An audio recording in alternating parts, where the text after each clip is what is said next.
Bonjour à tous et bienvenue sur Rognac TV. Alors je suis ravie de vous retrouver pour un Rognac Mag TV dans un nouveau décor merveilleux. Rognac Mag TV fait peau neuve, donc c'est très agréable. C'est le moment du printemps. Au printemps, on se renouvelle et c'est ce qu'on a décidé de faire.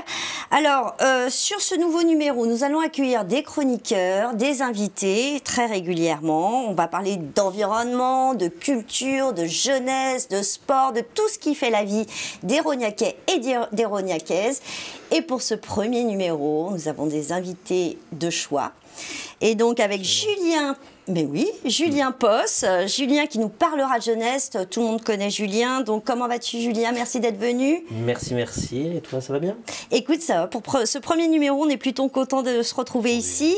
Jérémy Payan, c'est Monsieur Sport à Rognac. Alors ceux qui font du sport le connaissent, ceux qui n'en font pas encore, vous voyez comme il est beau, c'est une bonne raison de le suivre et d'aller se faire du sport. Et évidemment, bien entendu, pour ce premier numéro, nous avons la joie et l'honneur d'accueillir Monsieur le maire, Christophe Gonzalez. Merci beaucoup, Monsieur le maire, d'être avec nous aujourd'hui. Merci pour votre invitation.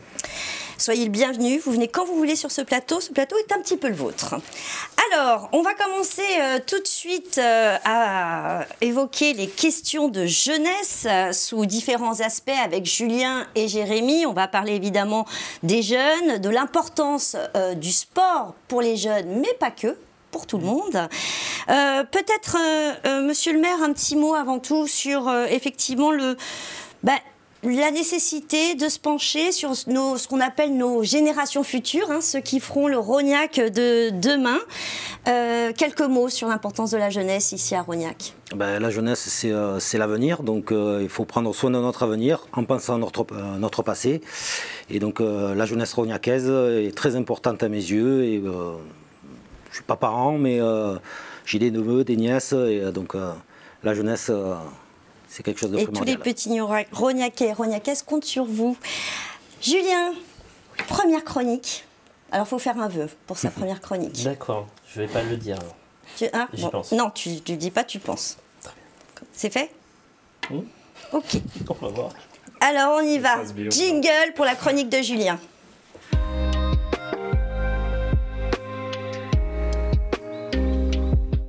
Alors Julien, qu'est-ce que tu nous as préparé pour cette première chronique? Comme on va parler de jeunesse, comme la ville est très attachée à la participation citoyenne, on va peut-être parler un peu de jeunesse et de démocratie. Je pense que ça peut être très intéressant. Alors, jeunesse, démocratie, moi ça me dit quelque chose. On a un conseil municipal des jeunes ici à Rognac, c'est bien de ça dont tu veux nous parler? Absolument. Ou sinon, tout le monde l'appelle le CMJ ou le CME, le conseil municipal des enfants. Ça oui, mais les acronymes... Voilà. C'est pas ton fort? Non. Voilà. Il y en a trop partout. C'est vrai, c'est un peu trop spécialiste alors que bon. Alors, le CMJ ou le conseil municipal des jeunes, qu'est-ce que c'est? Comment ça marche? Raconte-nous. Alors d'abord, est-ce que vous savez quand a eu lieu les premiers CMJ? Non, très honnêtement, non. Alors moi, j'étais pas né. Toi, peut-être, monsieur le maire, sans doute. Dans les années, je pense, 1960-1970. Mais le premier CMJ dit moderne, en fait, comme on peut le voir actuellement, c'est 1979. C'est la ville de Barin. Je vais au nom imprononçable, Schickenstein, je pense. Bon. Schiltigheim. Vous voyez, je n'y arrive pas. Non, mais c'est écrit sur ma fiche. C'est écrit sur ma fiche. Voilà. J'ai triché. Et l'accent allemand, je le maîtrise mal. Donc voilà, bon. Ok, on a beaucoup de CMJ aujourd'hui en France? J'allais le dire. On en a 1500. 1500? Sur combien de communes? 36 000. 36 000, donc c'est très peu. Ok, donc on est un petit peu pionnier ici à Rognac. Ah oui, on est très fiers d'en avoir un, mais après c'est très difficile aussi d'avoir un CMJ parce qu'il faut avoir les équipes en place et il faut aussi la volonté municipale de vouloir mettre en place l'écoute des enfants et mettre en place leurs projets. Donc voilà, c'est pas donné à tout le monde, mais en tout cas on en a un ici, on est très contents. D'accord. Alors celui de Rognac, on est allé le rencontrer. Il a été élu en octobre, c'est bien ça? Oui, le nouveau, absolument. Ok. Et José est allé nous récupérer quelques images.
Alors Julien, explique-nous comment ça fonctionne un CMJ, quelles sont ses missions, comment ça s'organise, on veut tout savoir. C'est extrêmement compliqué, hein, donc normalement il faudra environ une demi-journée, je vais essayer d'être assez bref. Si tu peux. Voilà.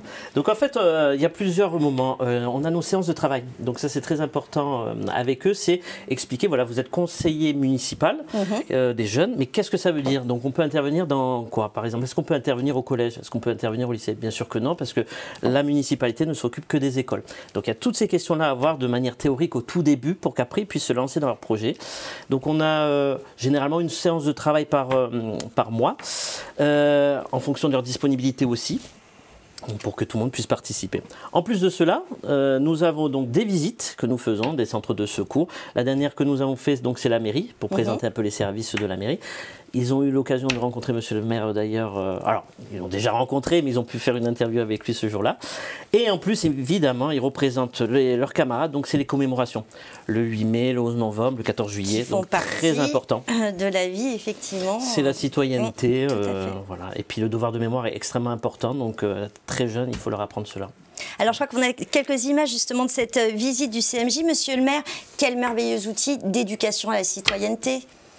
Bien sûr, ça permet aux jeunes, aux nouvelles générations de s'intéresser à la vie de la commune. On ne va pas parler de politique, mais la vie de la commune, des institutions, l'administration. Voilà, ils ont eu l'occasion de visiter le centre administratif, rencontrer les agents. On a fait des petites photos dans le bureau, ils étaient contents et après ils ont posé des questions très intéressantes, pertinentes. C'est vraiment un bel échange. Alors quel type de questions on a eu? On en a eu de tout type. Hein. Vous savez, ce qui est bien avec les jeunes élus, c'est qu'ils n'ont pas de filtre, donc on y va clairement. Par exemple, malheureusement, monsieur le maire, s'il venait à mourir, que se passerait-il? Voilà, une bonne question. Mais tout à fait, donc voilà, on y a répondu. Donc voilà, et puis tout un tas d'autres questions. Quels sont ses projets, etc. Donc voilà. De quelle manière, en fait, ils vont agir sur la vie politique, si je puis dire, de Rognac? Est-ce qu'on va les inviter de temps en temps? Est-ce qu'on va les écouter? Est-ce qu'on va les consulter? Comment ça va se passer, cette voix de la jeunesse? Oui, exactement. Pendant les séances de travail, après, là, nous allons aborder donc l'aspect théorique, pardon. Et là on va aborder leur projet en fait, parce qu'ils ont été élus, on a pu voir des images avec des slogans de campagne, etc. et qu'est-ce qu'ils voulaient mettre en place. Donc on est en train de leur apprendre le projet, voilà, tout a un coût, il y a une durée, etc. Et là on va lancer dans les prochaines semaines, ils vont se lancer dans leur projet, qu'est-ce qu'ils ont envie de faire pour la ville, etc. Donc ça va être la partie intéressante. On va convier d'autres services aussi à venir, puisque certainement les services techniques, pour leur apporter voilà, combien ça coûte, etc. Le temps que on va devoir mettre pour faire certaines choses, etc. Donc voilà, ça va être assez passionnant et ils adorent voir ce genre de choses et enfin leur projet se réaliser en fait. On a hâte de voir tout ça. Merci beaucoup Julien, merci. C'est une très belle initiative donc qu'on va suivre évidemment, on reviendra très souvent sur cette question du CMJ. Alors désormais on va parler sport avec Jérémy Payan. Alors plutôt sport et inclusion je crois, mais jingle.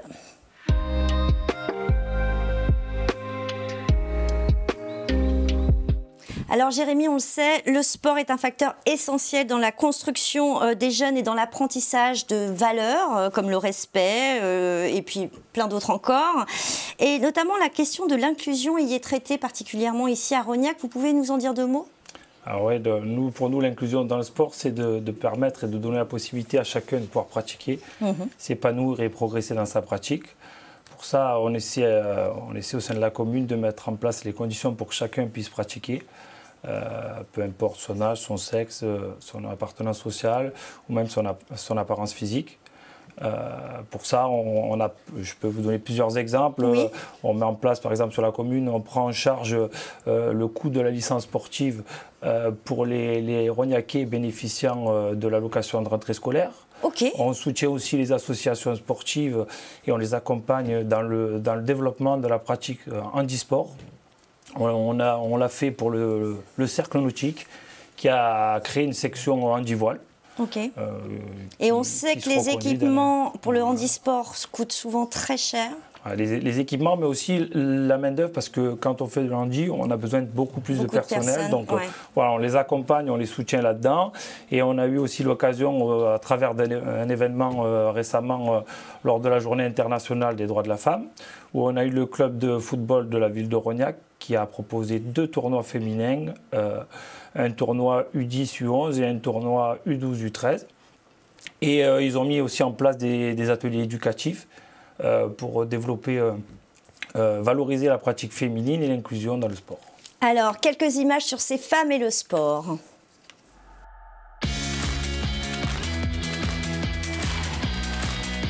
C'est un événement, on va dire, sur lequel les districts, il fallait qu'ils soient présents.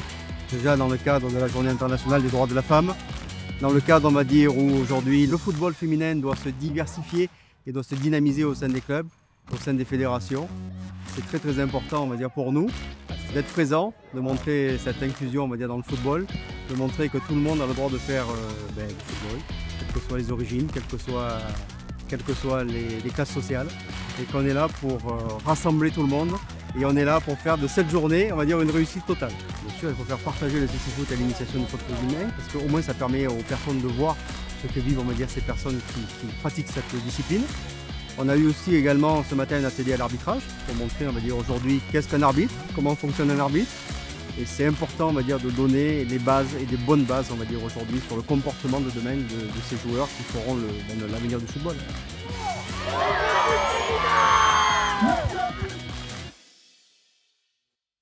Voilà, merci beaucoup José pour ces images et ces femmes et ces jeunes filles dans le sport, c'est beau à voir.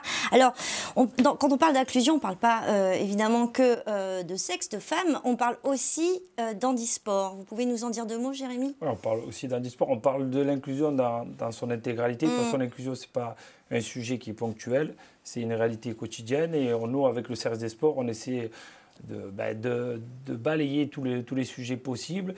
On a le sport santé, où on va plus s'orienter sur les seniors. On a le sport scolaire. On a un dispositif aussi sport et sport où on est plus orienté sur les ados. Okay. Et récemment, là, on a mis en place de la motricité dans la crèche de la commune. Donc voilà, on essaie de balayer tous les champs possibles. Et là, très récemment, on a mis en place la 3e édition de la semaine olympique et paralympique. Oui. Voilà, où on intervient auprès de 850 élèves des écoles élémentaires de la commune. On leur propose de bénéficier, de s'initier à beaucoup de pratiques sportives, oui. Et handisportives, et aussi de découvrir des sensibilisations sur le handicap. Voilà, tout ça dans le but, c'est de permettre aux enfants de découvrir les valeurs de l'olympisme et de l'inclusion et du vivre ensemble. C'est quelque chose que vous allez renouveler cette semaine ? C'est quelque chose qu'on a renouvelé pour la 3e année, qui sera renouvelé l'année prochaine, parce que c'est quelque chose qui marche très bien, qui est apprécié auprès des enfants, des parents et du corps enseignant. Très bien. Eh bien, merci beaucoup. Merci Jérémy pour toutes ces informations. Monsieur le maire, c'est important d'apporter de l'inclusion même dans le sport. Bien sûr. Et les activités qui ont été proposées pendant la semaine olympique et paralympique étaient vraiment très intéressantes, enrichissantes. Les enfants ont pu se mettre en situation comme s'ils étaient handicapés la dernière journée en faisant des courses de fauteuil, à l'aveugle, jouer au foot, cécifoot et autres. Je pense que ça les aide à prendre conscience que voilà, être handicapé, c'est pas facile, donc il faut toujours aller vers l'inclusion, aider ces personnes qui sont en situation de handicap. Ça leur permet de découvrir voilà, l'autre facette de la pièce. Découvrir, par exemple, on a eu du rugby fauteuil, du hand fauteuil. Ils ont eu la chance aussi en début de semaine d'avoir une conférence avec un sportif, un handisportif. Éric Dargent, un surfeur. Oui.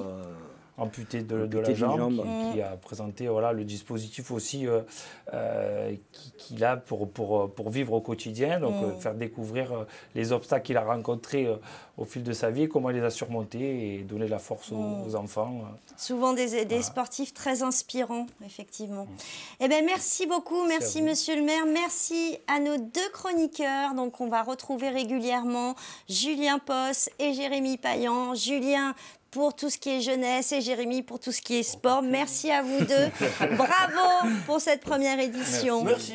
Monsieur le maire, merci beaucoup. Vous restez avec nous parce que l'émission n'est pas terminée. On va continuer avec nos 2 chroniqueuses. On fait de la parité ici sur ce plateau et on va parler environnement avec Émilie et Geneviève qui vont nous rejoindre tout de suite.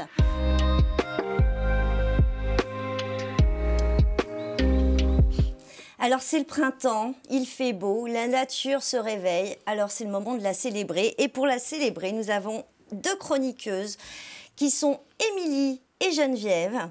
Alors, vous les connaissez d'une façon ou d'une autre. On va commencer avec Émilie. Émilie, bonjour, bienvenue, merci d'être avec nous. Juste quelques mots, je vais te présenter. Émilie, tu as fait des études en océanologie biologique et en écologie marine. Donc Dieu sait si l'environnement est important pour toi.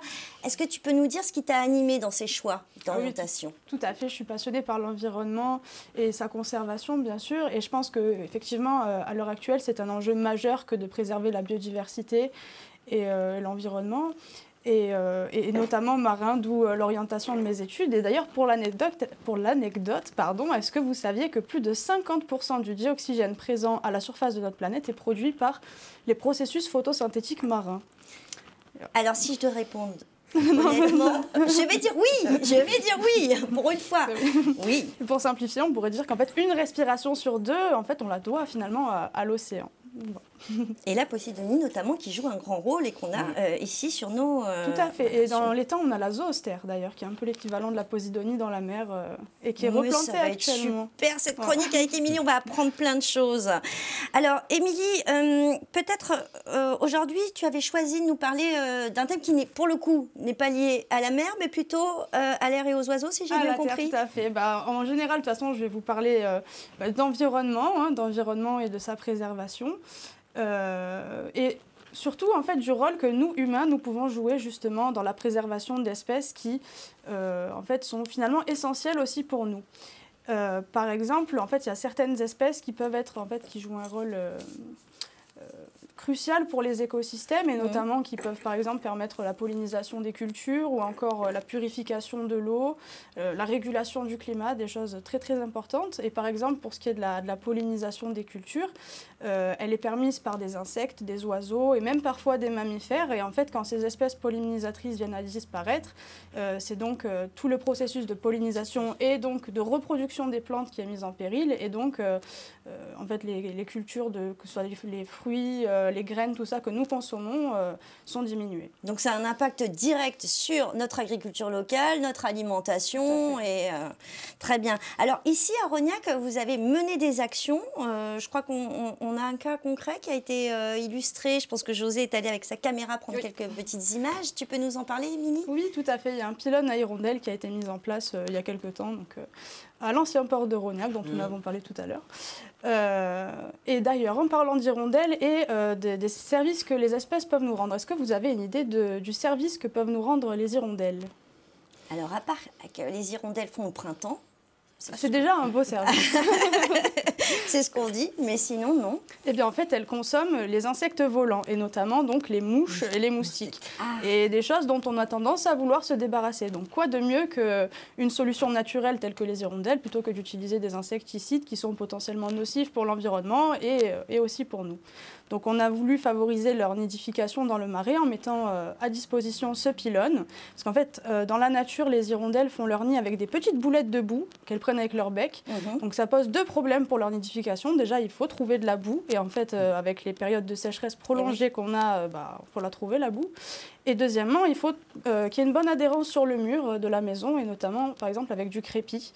Voilà, quelque chose de lisse comme ça ne permettrait pas l'adhérence des nids. Donc, en fait, on a utilisé des nids qui sont prêts à l'emploi, préconstruits, et qu'on peut acheter sur des sites. Et en fait, quand on a des nids, par exemple, chez soi, c'est tout à fait interdit de les enlever, justement parce qu'elles ont des problèmes pour nidifier. Et donc, si on est amené à les enlever, par exemple, pour des travaux de rénovation, etc., on est obligé de les remplacer par ces nids qu'on peut acheter. Très bien, ok.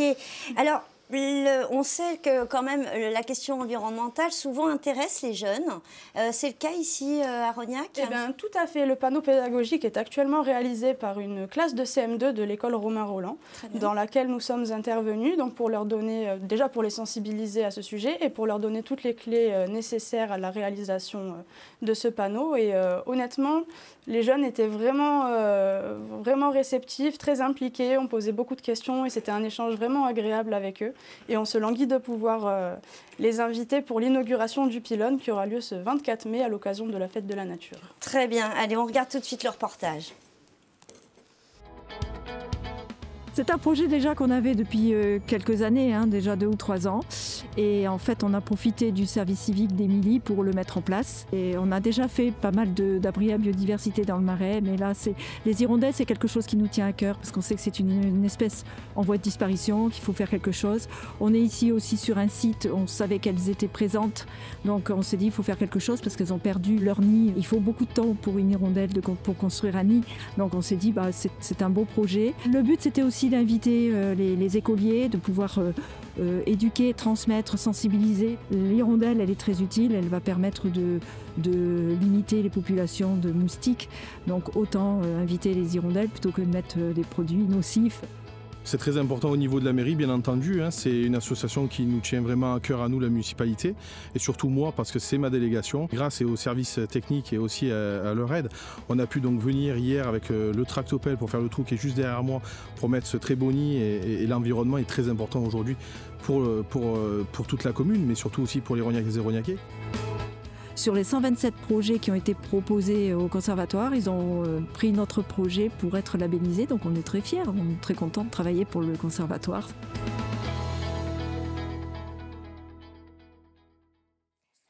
Alors, monsieur le maire, on a vu Benoît Bourillon dans ce sujet. Pour la municipalité, la question environnementale est importante sur une ville comme Rognac où on a un patrimoine naturel assez exceptionnel. Exceptionnel, on est entre les Temps de Berre et une colline magnifique qui s'étend jusqu'à Aix-en-Provence, vraiment un beau patrimoine. Et on a la chance d'avoir sur Rognac des personnes qui sont passionnées, notamment avec Nostamar entre autres, mais qui a vraiment réhabilité le Marais, maintenant qui est classé Natura 2000. C'est vraiment des personnes qui sont vraiment passionnées et en plus de ça, avec le savoir de personnes comme Émilie, c'est voilà, on avance toujours plus et là maintenant les hirondelles, la prochaine fois on verra ce que vous nous trouverez pour encore améliorer la biodiversité au sein du Marais et ensuite se tourner aussi vers la colline de Rognac qui est très importante. Qui est importante aussi dans cet écosystème. Merci beaucoup. Alors on va continuer à parler d'environnement avec Geneviève, mais avant, jingle.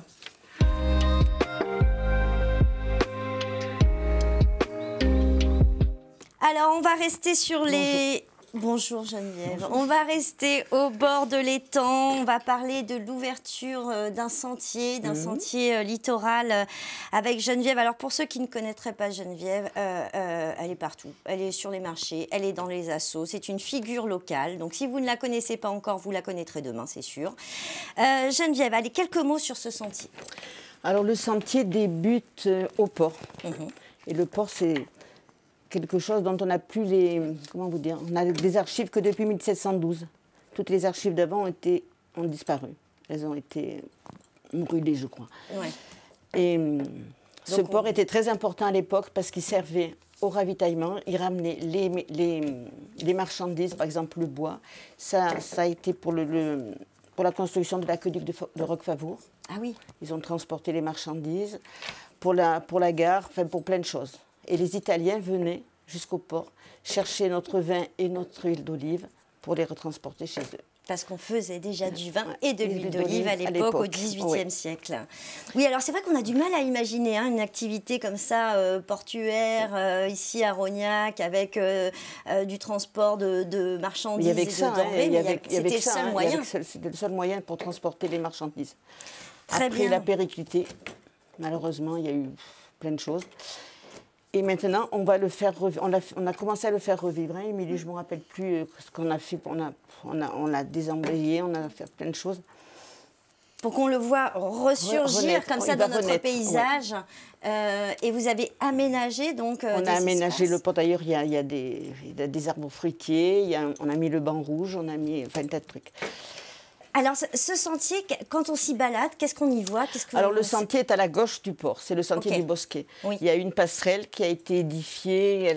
Elle a été édifiée en 2022. On a commencé à la construire en 2022. Il y a eu 40 chantiers participatifs. Ça a duré, les travaux ont duré plus d'1 an.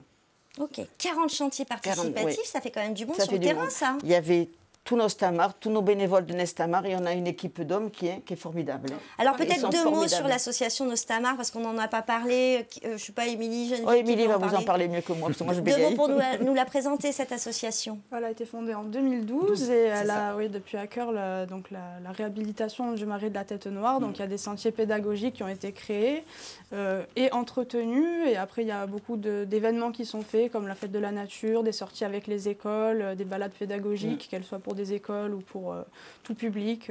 Voilà. Très bien. Bon, ouais, une belle action. Ah oui, c'est du travail et je reconnais que tout Nostamar travaille très très bien. Bon, avec tous ces bénévoles qu'on salue.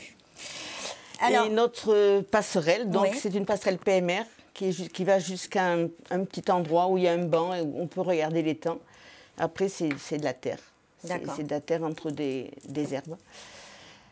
Donc on vient contempler, on vient admirer, on vient sentir la nature et on vient aussi sur ces traces du passé, à travers ce sentier. Mais vous accueillez aussi des invités, vous avez reçu des classes. On a eu Valabre.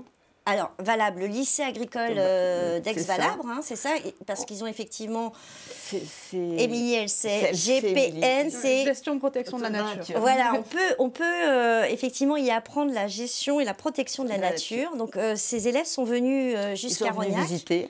Ça les a très intéressés, puisque c'était leur truc, hein, ça les a intéressés. Ouais. Mais on a eu toutes les écoles de Rognac, on a des écoles de Vitrolles, on a eu des Pennes Mirabeau. Qu'est-ce qu'on a eu encore comme école? On a pas mal de... On a eu le foyer Saint-Jacques qui est venu à 2 reprises se promener. Donc ça devient un spot. Alors on va revenir avec quelques images sur la visite justement du sentier avec les élèves de Valabre. Ouais. On est en stage territoire toute la semaine et donc on va voir comment un territoire se développe, etc. Et ce qui est en lien avec mes études, c'est que du coup je suis en aménagement du territoire et donc on touche à peu près à ces thématiques-là en cours. Et notre objectif, c'est de leur faire comprendre en fait quels sont les acteurs majeurs d'un territoire comme celui de l'étang de Berre. Aménagement du territoire, pour nous, c'est tout ce qui touche au territoire avec les acteurs économiques, mais aussi par rapport à la protection de la biodiversité, de la faune, de la flore. On voit aussi les habitats qui sont protégés. On a beaucoup vu cette année les termes en lien avec la forêt. Et là, on passe notamment au cours d'eau. Et du coup, c'est pour ça qu'on fait tout ce qui est en lien avec l'étang de Berre pour notre stage territoire. On travaille sur vraiment la question de l'étang de Berre et de toutes les communes autour et de comment fonctionne ce territoire très particulier avec toutes les zones Natura 2000, les zones industrialisées. Moi, je pense que c'est hyper important parce que si on détruit notre planète, on ne pourra plus vivre, on le sait. Donc il faut commencer dès maintenant à protéger tout ça parce qu'après, c'est les générations futures qui auront cet impact négatif et qui en subiront les conséquences.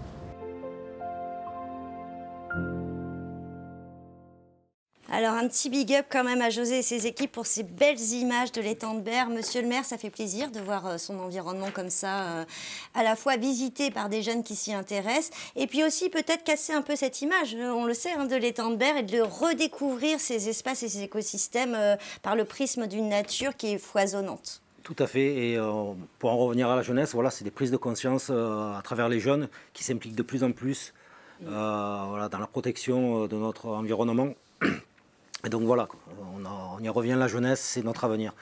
Donc merci à eux de s'impliquer et merci aussi à toutes les personnes, les bénévoles qui font un travail énorme pour la protection, le nettoyage aussi de l'étang de Berre. Moi, je suis allé quelques fois le samedi matin nettoyer les berges de l'étang et j'en appelle ici à tous les Rognacais pour aller prêter main forte à cette belle association pour préserver notre environnement. Eh bien, merci beaucoup, merci à vous tous. J'ai oublié de vous dire quand même que notre sentier devait aller. Il part du port et normalement il va jusqu'à la base nautique en passant par l'écomusée. Combien de temps on met à peu près pour faire cette balade? 1 heure. 1 heure? Non, du port à la base nautique, c'est court. C'est tout après pour aller jusqu'au rond-point Berber. Quand on fait tous les sentiers, c'est une petite heure de balade. Mais c'est tranquillou quand même. Oh, oui. C'est une balade pour tous. Tranquille. Donc allez-y, allez sur ce sentier. Je voulais aussi remercier toutes les personnes qui nous ont aidés, le service technique, la mairie et tous ceux qui ont fait des dons, parce qu'on a quand même des subventions et un tas de choses. Et Guylaine qui travaille beaucoup pour ça. ce type d'action ne peut être mené qu'à grâce à un élan collectif. Et c'est là où ça fait toujours plaisir de savoir que c'est tous ensemble qu'on peut mener ce type d'action. Merci beaucoup. Merci beaucoup, monsieur le maire, aussi d'être venu sur ce plateau pour inaugurer ce nouveau format de Rognac Mac TV. Alors, je ne sais pas vous, mais moi, j'ai passé un très bon moment. J'espère que vous aussi. Un petit coucou à Julien et Jérémy qui sont toujours là derrière les caméras et qui, en plus, ne nous ont même pas déconcentrés. Alors, on les remercie. Julien s'est tenu, ce qui est quand même incroyable. Donc... Alors, merci de nous avoir suivis, mais vous savez que cette émission, elle est là pour vous avant tout et avec vous. Alors, on vous propose d'y participer en nous proposant des idées, de sujets, de reportages, ce que vous avez envie d'y voir. Pour ça, alors un moyen très simple, on a mis en place une adresse mail qui est donc Rognac Mac TV, ça doit s'afficher normalement sur l'écran, @mairie-rognac.fr. Donc allez-y, proposez-nous vos sujets. Évidemment, il faudra à un moment donné faire des choix, et faire des choix, c'est renoncer. Mais je suis sûre que vous avez plein d'idées à nous faire remonter.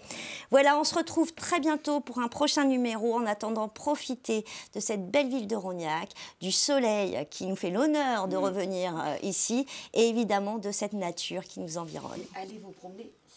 Et allez vous promener sur le sentier, comme dit Geneviève. Merci beaucoup à tous et à bientôt. Merci à vous.